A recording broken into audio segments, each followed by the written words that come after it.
মাছের মাথা দিয়ে ডালটা দেখাচ্ছিলাম, দেখুন ডালটা মোটামুটি হয়ে গেছে তৈরি, ফুটতে শুরু করে দিয়েছে। অনেকটা ডাল তো অনেক টাইম লাগলো। লাস্ট মোমেন্টে চলে যাবে, এর মধ্যে কিছু কাঁচা লঙ্কা দিয়ে দিলাম, মিষ্টি দিয়ে দিলাম স্বাদ মতন,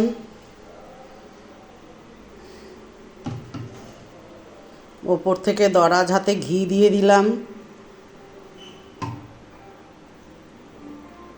আর লাস্টে দিয়ে দিচ্ছি গরম মশলা। গরম মশলা গোটা ফোড়নেও গেছে, সেটা না। এই হয়ে গেল আমার মাছের মাথা দিয়ে অনুষ্ঠান বাড়ির ডাল।